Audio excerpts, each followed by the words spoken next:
오늘 본문은 하나님의 말씀대로 길갈에서 할례를 행하고 장소를 옮깁니다. 여리고 평지로 장소를 옮겨서 거기서 유월절을 또 지킵니다. 그리고 이제 여리고성 가까이에 도착을 하게 된 거예요. 상당히 여호수아가 긴장되겠죠. 그런데 도착하니까 거기에 칼을 빼든 군대 장관 한 사람이 있는 거예요. 그리고 군인들이 있는 거예요. 다르게 말하면은 조금 더 상황을 생각하면은 군대 진지가 쳐져 있고 막사들이 쳐져 있고 그리고 군사들이 있고 군대 장관이 칼집에서 칼을 딱 빼가지고 지금 서 있는 거예요. 이걸 보니까 너무나 여호수아가 긴장했겠죠. 그래서 너는 우리를 위하느냐 적을 위하느냐, 쉽게 말씀드리면은 누구 편이야 너? 이렇게 질문한 거예요. 그러니까 군대 장관이 나는 여호와의 군대 장관으로서 이제 왔어 하는 거예요. 바로 엎드려 가지고 절을 합니다. 그러자 이 모습을 보면 군대 장관이 내 발에서 신을 벗으라. 내가 선 곳은 거룩한 곳이니라. 그러니까 그 말을 듣고 발에서 신을 벗습니다. 이게 본문의 내용이에요. 자, 이 말씀을 통해서 우리가 먼저 생각해야 될 것은 문제 앞에서 하나님이 어떻게 역사하시느냐 하는 거예요. 하나님은 이스라엘의 그 여리고의 문제, 여리고 정복을 위해서 어떻게 역사하고 있느냐, 여호수아를 위해서, 이스라엘 민족을 위해서 어떻게 역사하고 계시는가 하는 걸 보여주고 있어요. 이 말씀을 통해서 우리는 큰 교훈을 받아야 될 것이 뭐냐면은 우리가 이 땅을 살아가면서 당하고 있는 모든 문제 앞에서 하나님이 동일하게 역사하고 있다라는 거예요. 동일한 모습이에요. 성경의 영적인 원리들을 보면 동일한 모습으로 나타나는 게 너무 많다라는 것입니다. 저는 오늘 이 영적인 원리를 통해서 우리가 이 땅을 살아가는 가운데 특별히 어떤 문제 앞에 있는 분들이 이 말씀으로 해답을 얻기를 바라고 힘을 얻기를 바랍니다. 용기를 얻기를 바랍니다. 첫 번째로는 나보다 앞서 가셨다라는 거예요. 이게 놀라운 것 아닙니까? 여러분 13절 말씀에 보면은 여호수아가 여리고에 가까이 이르렀을 때 눈을 들어본 적 한 사람이 칼을 빼어 손에 들고 마주 서 있는지라. 여러분 무슨 말씀입니까? 여호와의 군대 장관이 군사들을 이끌고 미리 와가지고 진을 치고 전략적 요충지를 가지고 만들어 놓고 거기 딱 버티고 있는 거예요. 가장 좋은 장소에서 여리고를 가지고 점령할 수 있는 가장 전략적 요충지를 가지고 차지하고 나보다 먼저 와서 기다리고 있는 거예요. 아니 여호수아보다 먼저 왔어요. 우리는 이 말씀에서 생각해야 됩니다. 이스라엘 백성들이 광야를 지날 때도 하나님께서는 3일 길을 앞서 가셨습니다. 성경 곳곳에 보시기 바랍니다. 하나님은 언제나 우리보다 앞서 가시는 분이십니다. 출애굽기 23장 20절에는요 이렇게 말씀이 있어요. 내가 사자를 내 앞서 보내어 길에서 너를 보호하여 너를 내가 예비한 곳에 이르게 하리니. 한 군데 더 읽어드릴게요. 신명기 1장 33절에는 그는 너희보다 먼저 그 길을 가시며, 다시 읽어드립니다. 하나님은 너희보다 먼저 그 길을 가시며 장막 칠 곳을 찾으시고 밤에는 불로 낮에는 구름으로 너희가 갈 길을 지시하신 자이시니라. 자, 여기서 우리는 이 두 구절에서 생각해야 될 것이 있습니다. 하나님이 앞서가시는 이유가 뭔가를 설명해 주고 있어요. 그것은 출애굽께서 말씀하고 있습니다. 너를 보호하기 위해서 내가 먼저 간다는 거예요. 나를 보호하기 위해서. 두 번째로는 예비한 것, 목적지에 갈 수 있도록 하기 위해서, 목적지에 도착하도록 하기 위해서 먼저 가신대요. 신명기서는 이렇습니다. 그렇게 먼저 가시는 이유를 가지고 말씀하시는 것이 뭐냐면은 장막 칠 곳을 찾으시고 삶의 터전을 위해서 먼저 가신대요. 왜 광야를 걸어갑니까? 분명히 목적지는 있어요. 그런데 여러분, 중간 목적지들이 있잖아요. 중간 목적지들이 있잖아요. 하나님께서 그 중간 목적, 물론 가나안 땅이에요. 그럼에도 불구하고 하나님은 중간 목적지를 위해서 최종적으로 목적지가 가나안 땅이지만은 중간중간 어디를 거쳐야 될 것인지 하나님께서 미리 가서 찾으셨대요. 내가 찾은 게 아니에요. 하나님이 찾으셨대요. 그래서 그곳에서 하나님이 구름 기둥으로 멈춰 계시면은, 불 기둥으로 멈춰 계시면 그곳에 텐트를 치면 되는 거였어요. 그러니까 간단한 것입니다. 내가 어디서 자야 될지, 내가 어디로 가야 될지 상관이 없다라는 거예요. 그냥 따라가면 되는 거예요. 하나님이 예비한 곳에 가서 내가 그냥 텐트만 치면 되는 것입니다. 계속해서 보시면 이렇습니다. 갈 길을 지시한 자이시니라. 늘 방향을 제시해 주시는 분이에요. 하나님 어떤 분이라고요? 방향 제시해 주시는 분이에요. 방향을. 여러분, 잊지 마시기 바랍니다. 광야에서도 이렇게 앞서가신 하나님께서 지금 여리고 평지와 요단을 건너서 여리고 길갈과 여리고 평지, 그리고 여리고 성 앞에까지 왔어요. 무슨 말입니까? 이 여호와의 군대가 먼저 와 있는 이 모습을 보면서 우리는 한 가지 분명한 사실을 알아야 돼요. 그것은 하나님의 사랑은 여전히 계속되고 있다라는 거예요. 변치 않고 있다라는 거예요. 부모 세대가 죽었어요. 그럼에도 불구하고 하나님의 사랑은 여전히 계속되고 있고 함께하고 있다라는 것입니다. 자, 이 말씀을 가지고 한번 생각을 해보자고요.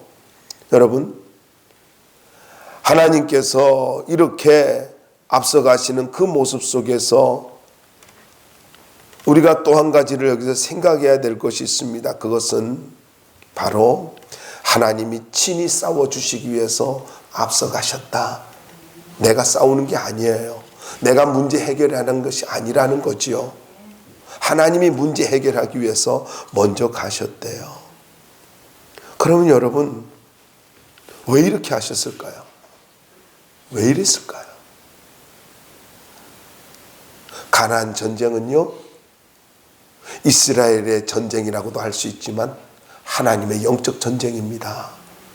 죄악을 제거하고 가나안을 정결케 하고 이스라엘 백성들에게 언약을 성취해 주는 영적 전쟁이에요. 이걸 우리에게 적용해 볼까요? 여러분, 우리의 모든 문제는 내 문제이기도 합니다만은 그것은 하나님의 문제예요. 왜요?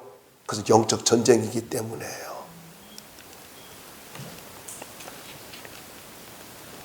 출애굽 24장 14절은 이렇게 말씀하고 있어요. 여호와께서 너를 위하여 싸우시리니 너희는 가만히 있을지니라. 아니, 어떻게 우리가 전쟁을 놓고 가만히 있어요? 아니, 문제 앞에서 어떻게 두 손을 놓고 가만히 있어요? 이렇게 이야기할 수 있잖아요. 근데 하나님은 말씀하고 있어요. 너희는 가만히 있어. 내가 할게. 양해를 구합니다. 가끔은 예성이가 뭔 일을 하려고 할 때, 뭐를 하려고 할 때 제가 도와주려고 그래요. 제가 도와주면은 간단해요. 근데 기어코 지가 하겠대요. 그러면 그렇게 하거라. 그러면서 맡겨줘요. 근데 다행히 걔가 하다 보면은 잘 할 때도 있어요. 그럼 아이고 잘했다 하고 칭찬해줘요. 그리고 가만히 기다려봤어요. 그랬더니 어떤 건 지가 못했어요. 그러니까 다시 들고 오더라고요. 할아버지 이거 해줘. 그래요. 오늘 우리 장로님 찬양이 참 가사가 좋았어요. 꼭 우리는요, 우리가 안 돼야 하나님 앞에 다가와요. 꼭 우리 문제를 우리가 해결하려고 몸부림치다가 안 돼야 맡겨요. 아니요. 오늘 말씀은 보세요. 싸우다가 맡기라는 이야기가 아니에요. 여러분, 출애굽 24장에는 뭐라고 말씀하고 있다 그랬지요? 여호와께서 너희를 위하여 싸우시리니 너희는 가만히 있을지니라. 하나님이 하신대요. 왜요? 전쟁은 여호와께 속했기 때문입니다. 여러분, 마찬가지예요. 내게 일어나는 모든 문제들, 그것이 경제적인 문제이든지 질병의 문제이든지 가정의 문제이든지 자녀의 문제이든지, 이거는 하나님께 속한 거예요. 용서하십시오. 요즘 제가 감동이 되어서 좀 기도 시간을 계속 늘리고 있습니다. 성도들 가정에 아이들까지 놓고 다 기도를 하려고. 그러다 보니까 예전에 알았던 어떤 분의 아이를 위해서도 기도했어요. 그랬는데 그분이 전화가 왔어요. 목사님, 저를 위해서 요즘 기도를 많이 해주시는가 봐요. 안 했으면 큰일 날 뻔했어요.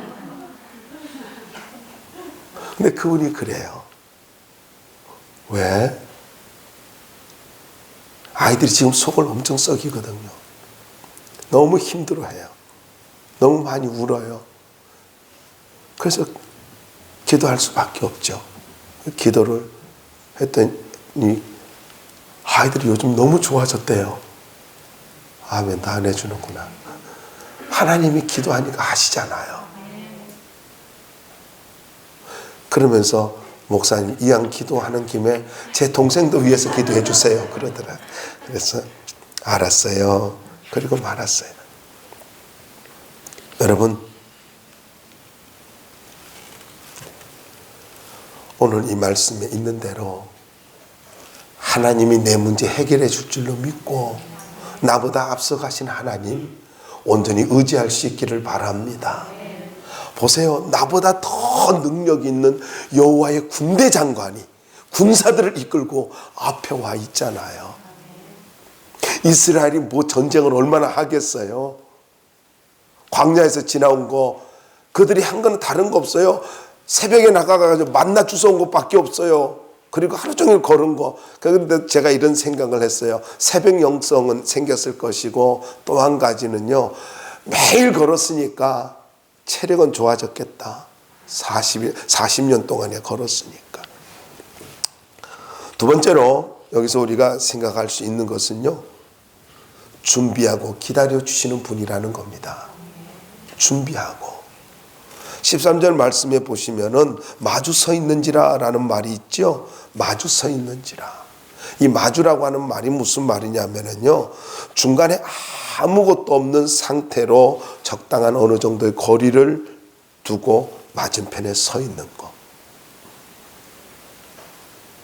그리고 서 있다라는 말은 무슨 말이냐면요. 움직이지 아니하고 똑바로 서 있는 것. 흔들리지 아니하고. 무슨 말이에요? 기다리고 있었다는 거예요. 이제 왔어? 내가 먼저 와서 기다리고 있었어. 그 말씀이에요. 여러분, 여호수아보다 먼저 도착해서 여호수아를 맞이해 주고 있는 이 모습을 한번 생각해 보시기 바랍니다. 여호와의 군대 장관이 서 있는 곳이 어디예요? 전략적 요충지였어요. 저는 이런 생각을 해봤습니다. 여호수아가 여리고를 향해서 걸어갈 때에, 유월절을 마치고 여리고를 향해 걸어갈 때에, 여리고선 가까이 이제 가는 거지 않습니까? 얼마나 생각이 많았겠어요. 어떤 작전을 짜야 되지? 왜냐하면 아직까지 하나님께로부터 들은 말씀이 없잖아요. 그럼 어떤 작전을 짜야 되지? 전략적 요충지는 어디에가 될까? 얼마나 생각이 많았겠어요. 그런데요,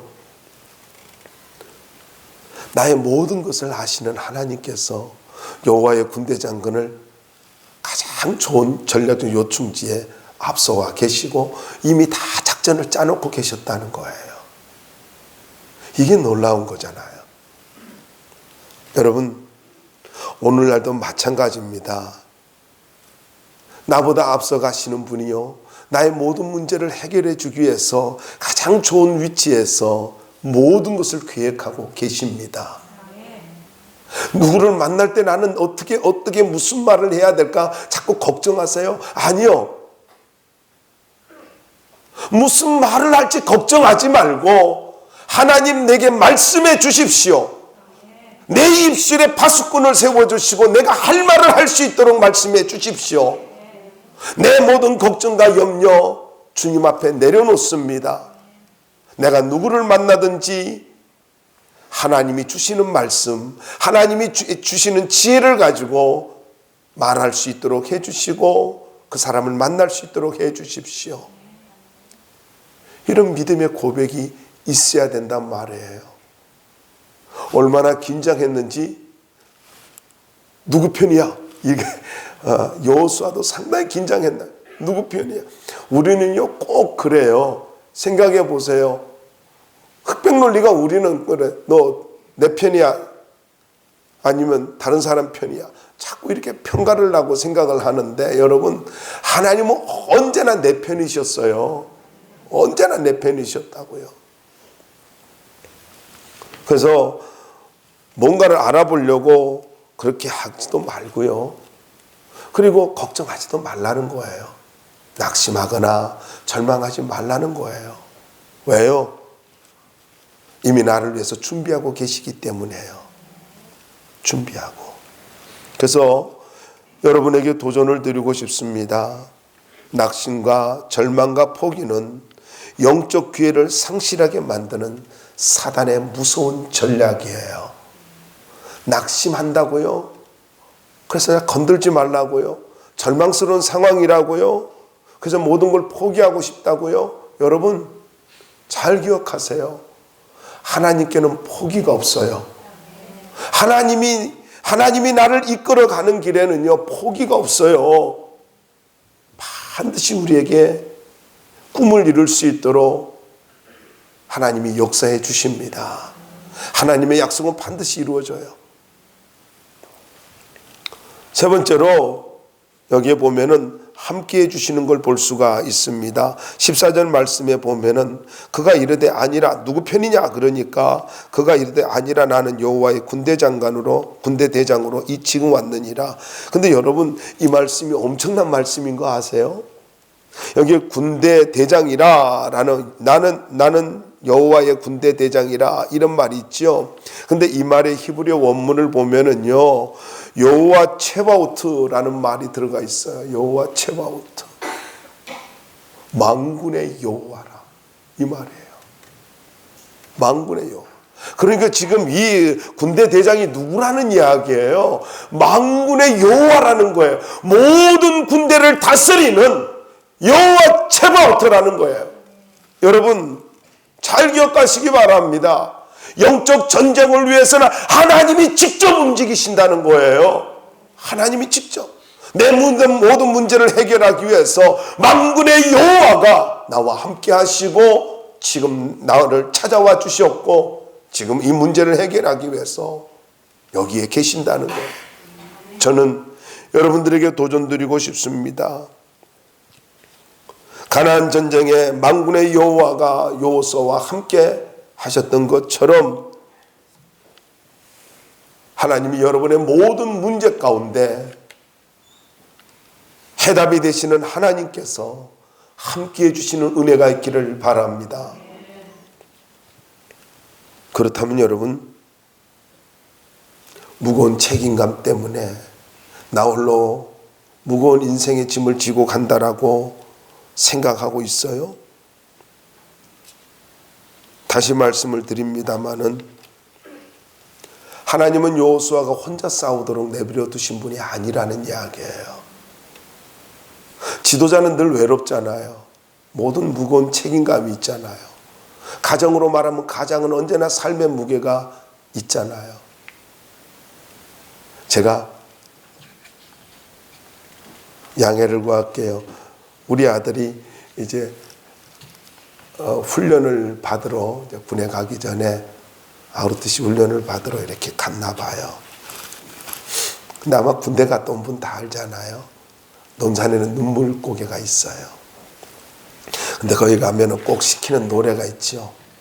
어머님 은혜를 부르게 해요. 나실 때게로 다 울어요.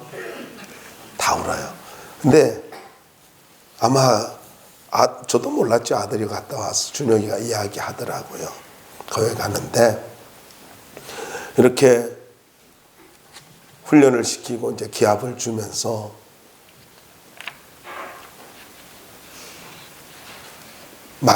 분장 무게가 많이 무겁냐고 그렇게 물었나 봐요. 그러니까 무겁습니다. 그랬나 봐요. 그러니까 그 교관이 그랬대요. 너희들의 아버지의 삶의 무게는 그거보다 더 무거웠어. 다 울었대요. 그때로부터 우리 준혁이가 엄청 잘해요. 군대 좀 보내야 돼요. 군대 좀 보내야 돼요. 참 감사해서 그 교관이 누군지 너무 고마웠어요. 어쨌든 여러분 한번 생각해 보세요. 하나님은 여호수아가 홀로 싸우도록 내버려 두지 않으셨어요. 함께 해주셨어요. 미리 찾아와 주셨고 함께 해주셨다고요. 그러므로 여러분 잊지 마십시오.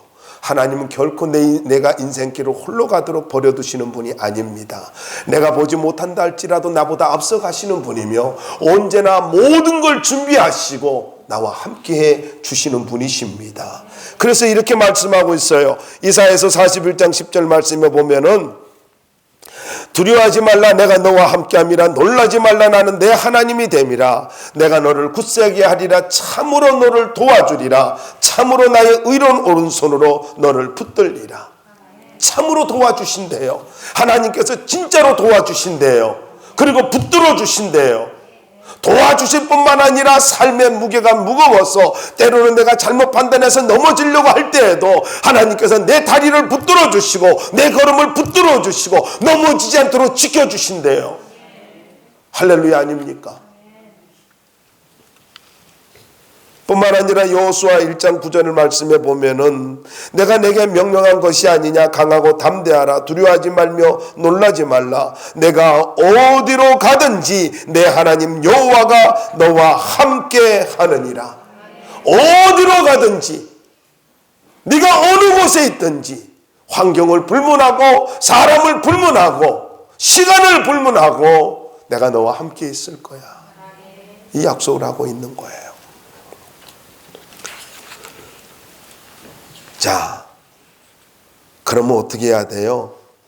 나를 버려두지 아니하시는 하나님 앞에 모든 문제를 이제는 맡겨야 되지 않겠습니까? 좀 맡기세요. 꼭 내가 할 수 없어서 맡기는 것이 아니라 처음부터 맡겨보셔요. 자, 이제 하나님 앞에서의 자세와 요구, 여호수아의 자세, 승리를 위한 자세와 요구를 우리가 생각할 수가 있어요. 자, 이렇게 하나님 앞에 섰어요. 여호와 체바오트 앞에 섰어요. 만군의 여호와 앞에 섰을 때에 그는 어떻게 했어요? 14절 말씀에 보니까 여호수아가 얼굴을 땅에 대고 엎드려 절하고 겸손했습니다. 금방 대적하려고 하는 대립의 어떤 자세를 가지고 있다가 내가 만군의 여호와야 하니까 바로 엎드렸어요. 그런데 여호수아가 얼굴을 땅에 대고 엎드려 절하고 이 말이 무슨 말이냐면은 코가 땅에 닿았다라는 거예요. 얼굴이 땅에 닿을 정도로 엎드렸다라는 거예요. 여러분, 여호수아는 지금 민족의 지도자입니다. 작게는 200만이고 많게는 300만 정도가 돼요.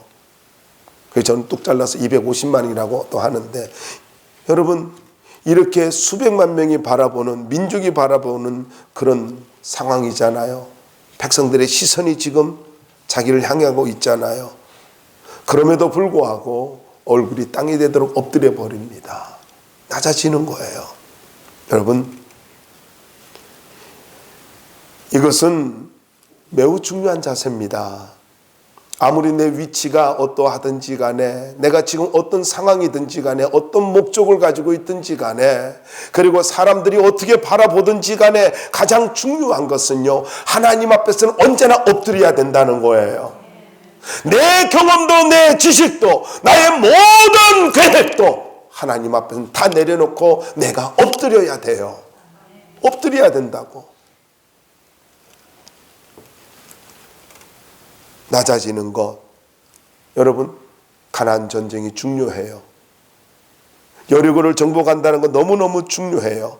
그런데 전쟁은 여호와께 속했고 모든 주권을 가지고 계신 분이 하나님이잖아요. 그러면 우리는 어떻게 해야 돼요? 그분 앞에 먼저 엎드려야 돼요.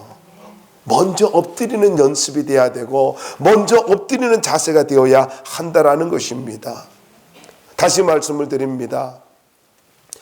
아무리 중요한 일이 있다 할지라도 하나님 앞에서는 먼저 엎드려야 돼요.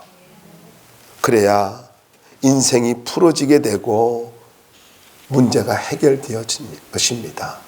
여러분, 이거를 아셔야 돼. 꼭 기억하셔야 돼요. 하나님 앞에 얼만큼 빨리 엎드리느냐가 그 사람의 그릇이고 믿음의 분량이에요. 이걸 잊지 말아야 돼요. 아직도 내 계획이 있고 생각이 있어요? 아니요. 그 사람 믿음 없는 거예요. 믿음의 분량이 안 되는 거예요. 저는 여러분들에게 강력하게 도전을 드립니다. 엎드리십시오. 하나님 앞에 엎드리는 만큼 하나님이 우리의 인생을 높여주실 것이고 하나님 앞에 엎드리는 만큼 하나님은 우리의 인생을 존귀하게 만들어 주실 것입니다. 엎드리는 자가 존귀하게 됩니다. 두 번째 자세가 있습니다. 말씀을 들을 준비가 되어 있었다라는 것입니다. 14절 말씀에 보면은 내 주여 종에게 무슨 말씀을 하려 하시나이까. 여러분, 전쟁을 앞에 두고 있지 않습니까? 그런데 여기에 먼저 주권을 인정하고 있습니다. 내 주여, 내 주여, 아도니라는 표현을 쓰고 있어요. 그리고 자기의 주인이 하나님이라는 걸 알고 있고 자기가 종이래요. 종에게 무슨 말씀을 하려 하시나이까. 여러분, 여기 이 종이라고 하는 말은 무슨 말이냐면은 속국의 사절단, 하인, 신하 이런 뜻이에요. 나는 당신의 신하입니다. 나는 당신의 하인입니다. 난 당신에 속해 있는 그러한 사람입니다. 하고 고백하는 거죠. 다시 말씀드리면은 말씀을 듣기 위한 내적 자세를 갖췄다라는 것입니다. 무슨 말입니까? 하나님, 내가 지금 이 문제를 해결하기 위해서 이런 전략을 짰어요. 이런 계획을 세웠어요. 나는 이런 목표를 가지고 있어요. 이런 이야기를 하는 것이 아니에요. 하나님, 내 계획, 내 목표 아무것도 아닙니다. 내 건강도 아무것도 아닙니다. 내가 살아오면서 경험했던 그 경험 아무것도 아닙니다. 말씀해 주십시오. 그 말씀대로 듣겠습니다. 내가 그 말씀대로 살겠습니다. 그거라고요. 그래서 사무엘상 15장 22절에는 이렇게 말씀하고 있어요. 하나님의 말씀을 듣는 것이 순양의 기름보다 나으니라. 여러분, 그 어떤 것보다 중요한 것이 무엇인 줄 압니까? 내 계획 그리고 여리고를 정복하는 그런 엄청난 그런 전략 아니요. 가나안 정복 아니라고요. 위대한 꿈 아니라는 거예요. 뭐가 중요하다는 거예요? 하나님 말씀 듣는 것이 중요한 거예요. 말씀을 듣는 것. 이것이 더 중요한 거예요. 그래서 우리는 살아가면서 문제 앞에서 성경 읽어야 되고 기도해야 되고 말씀을 듣기 위해서 하나님 앞에 예배 드리는 일을 멈추면 안 되는 거예요. 그래서 이렇게 정리할 수 있어요. 말씀, 기도, 예배. 말씀, 기도, 예배. 이 세 가지 멈추지면 안 돼요. 한 가지 굳이 더 한다면 찬송이죠. 하나님이 신명기에서 요구하는 것이 무엇입니까? 바로 들으라. 쉐마입니다. 쉐마. 들으라. 하나님이 요구하는 거예요. 들으면, 하나님 말씀 들으면 내가 복을 줄게. 놀라운 축복들을 머리가 되고 꼬리가 되지 않게 하시며 나눠주고 베풀어주는 인생이 되게 하시며 손으로 수고하는 모든 일에 복을 주고 들어가든 나가든지 복을 주고 떡반죽 그릇에도 피조물에게도 사람의 수공물에게도 하나님 복을 주신대요. 그래 들어야 된다고요. 여러분, 세상에서 이런 말이 있지요. 사물에 경중왕급이 있다고. 모든 일에는 경중왕급이 있어요. 근데 그 경중왕급의 첫 번째가 뭔 줄 아세요? 말씀 듣는 겁니다. 말씀 듣는. 그리스도인은 경중왕급이 있는데 그게 바로 하나님 말씀 듣는 것입니다. 그래서 성경은 이렇게 말하고 있습니다. 사람이 귀를 돌이켜 율법을 듣지 아니하면 그의 기도는 가증하니라. 말씀 듣지 아니하고 기도하는 것은 그것은 가증한 거래. 응답이 없대요. 제가 자주 이야기하잖아요. 예배 드리고 난 다음에 쓸데없이 움직이지 말고 아무리 예배 중간에 빠져나가는 사람 그같이 바보 같고 어리석은 사람이 없어요. 다윗이 그랬잖아요. 나단 선지자의 말을 듣고 주께서 말씀하셨기 때문에 이 말씀 때문에 기도할 마음이 생겼다고. 여러분, 예배 드리고 나서 말씀 들었어요. 기도할 마음이 생기는 어떤 말씀, 이 말씀대로 붙잡고 살아야 되겠다. 이 말씀대로 살아야 되겠다. 이 말씀이 이루어지면 좋겠다. 이런 마음이 들면은 하나님이 너 지금 기도하라, 이런 음성이라는 거예요. 말씀 붙잡을 수 있기를 바랍니다. 다시 말씀드려요. 문제 앞에서 하나님의 말씀을 듣는 것이 그 어느 것보다 중요한 일입니다. 세 번째 자세가 있습니다. 15절 후반절에 보세요. 여호수아가 그대로 행하니라. 세 번째 어떤 자세를 가졌어요? 순종하는 자세를 가졌어요. 여러분, 여기에 여호수아가 그대로 행하니라, 지체하지 않았다는 거예요. 듣자마자 바로 순종했어요. 한번 여러분 생각해 보십시오. 당시 문화로서는 이것이 도무지 용납될 수 있는 일이 아니에요. 당시 문화도 체면도 자기의 권위도 다 내려놓고 그리고 말씀 앞에 순종했습니다. 이렇게 말할 수 있잖아요. 하나님, 지금 많은 사람들이 쳐다보고 있는데 신을 벗으라니요. 다른 것 하면 안 될까요? 제가 예배 드리면 안 될까요? 이럴 수 있잖아요. 타협이 되잖아요. 신발 벗는 것보다 예배 드리는 것도 기뻐하지 않겠어요? 근데 여러분, 이걸 알아야 돼요. 하나님은요, 예배보다 더 앞서는 게 있어요. 그게 순종이에요. 순종이 없는 예배, 그건 예배가 아니에요. 또 이렇게 말할 수 있잖아요. 하나님, 체면과 권위를 지켜주시면 참 좋겠습니다. 내가 이스라엘 민족을 이끌어갈 지도자인데 그래도 제 체면은 지켜주셔야지요. 이렇게 말할 수도 있잖아요.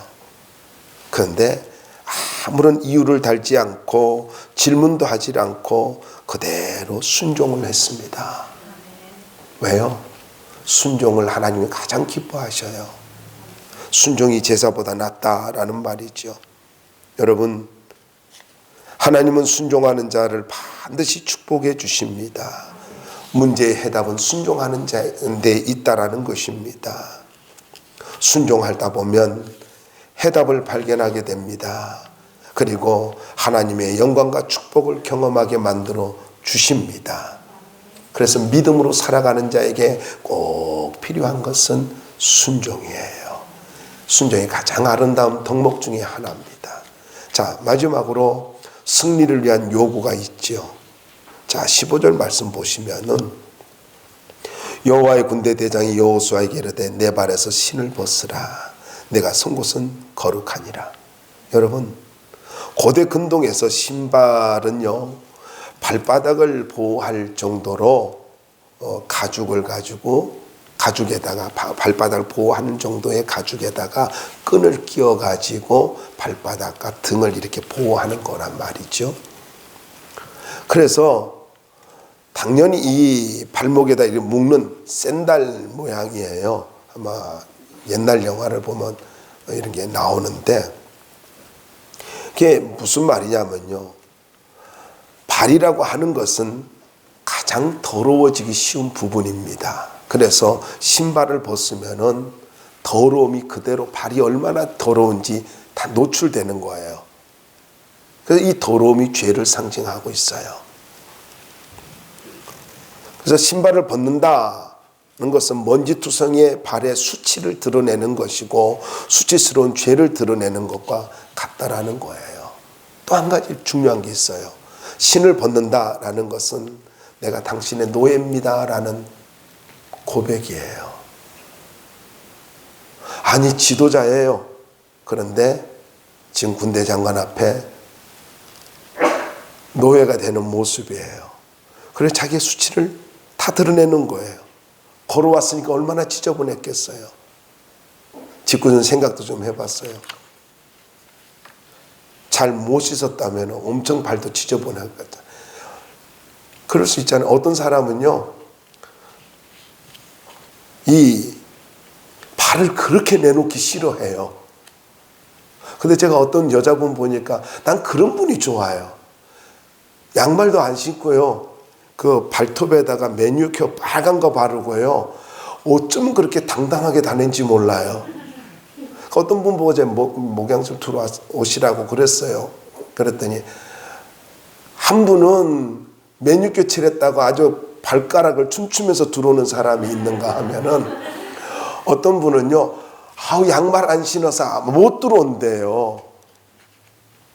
뭐 그렇게 자신이 없어요. 어차피 다 죄인인데. 그럼 제가 그랬어요. 나도 양말 벗을게요. 그랬어요. 그래도 안 들어오더라고요. 하여간요, 이 부정적인 사람은 고집도 세요. 별로 안 좋아해, 나는. 미안합니다. 안 좋은 건 안 좋은 거예요. 근데 신을 벗으라, 세속의 끈을 다 벗어버리라는 거죠. 세속의 것을 다 내려놓고 벗어버리라. 근데 중요한 말이 나와요. 내가 선 곳은 거룩하니라. 거룩한 곳이다. 여러분, 내가 선 곳은 거룩하니라. 이 말씀을 묵상하다 이런 생각이 들었어요. 얼마 전까지는 여호수아가 선 곳은 거룩하지 않았어요. 이것은 거룩한 곳이 아니었어요. 여리고 앞에서, 지금 여리고 성 앞이잖아요. 이게 뭐가 거룩해요? 거룩하지 않았어요. 근데 군대 장관이 말합니다. 만군의 여호와가 말합니다. 내가 선 곳은 거룩한 곳이야. 무슨 말이에요? 지금까지는 거룩하지 않았다 할지라도 하나님이 임재했기 때문에 거룩하다라는 거예요. 여러분, 여기서 저는 굉장한 도전을 받습니다. 여러분, 교회가 바로 이와 같이 되어야 한다는 거예요. 우리의 가정이 이와 같이 되어야 한다는 거예요. 예수 믿는 사람이 왜 거룩한 삶을 살아야 되는 줄 아십니까? 교회가 왜 거룩함이 유지돼야 되는 줄 아십니까? 내가 하고 싶은 대로 할 수 있어요. 그런데 하나님이 임재하니까 거룩한 것이 되어야 하는 거예요. 내 안에 성령이 계시니까 내가 거룩한 삶을 살아야 되는 거예요. 내 안에 성령이 계시니까 내가 구원받을 하나님의 자녀이고 내가 하나님의 성령을 모신 사람이라고 한다면은 내가 거룩해야 된다는 거예요. 그래서 세속의 것을 버려야 돼요. 쓸데없는 지푸라기 같은 논리를 가지고 당위성을 주장하지 마세요. 인생이 안 풀립니다. 인생이 안 풀려요. 하나님 앞에서 여러분이 서 있는 곳이 거룩한 곳이 되길 바라요. 왜요? 여러분이 가는 곳마다 하나님이 함께하고 계시잖아요. 하나님이 임재하시는 곳, 그것은 거룩한 곳입니다. 그리고 행복한 교회가 거룩해져야 돼요. 왜요? 하나님이 함께하니까. 저는 늘 기도합니다. 설교회 할 때도 이렇게 써놨어요. 제일 위에다가 머릿말에다가 하나님의 영광과 성령이 임재하는 예배. 그리고 또 옆에다 이렇게 썼어요. 반드시 비전이 성취되는 교회. 저는 이 머릿말에다 이건 모든 설교에다가 이 머릿말을 써놓고 이렇게 설교를 준비해요. 예배가 우리 행복한 교회가 하나님의 영광이 임재하길 바라고 저는 여러분들이 반드시 꿈을 이루며 살아갈 수 있기를 바랍니다. 그러려면 어떻게 해야 됩니까? 교회가 거룩해야 돼요. 하나님의 임재가 있는 그런 교회가 되어야 하는 것입니다. 예배 드리는 곳이 거룩해져야 되고 교회가 거룩해져야 되고 하나님께서 여러분의 가정에 임재한다면 여러분의 가정도 거룩함이 유지되어야 하는 것입니다. 조금 더 말씀드릴게요.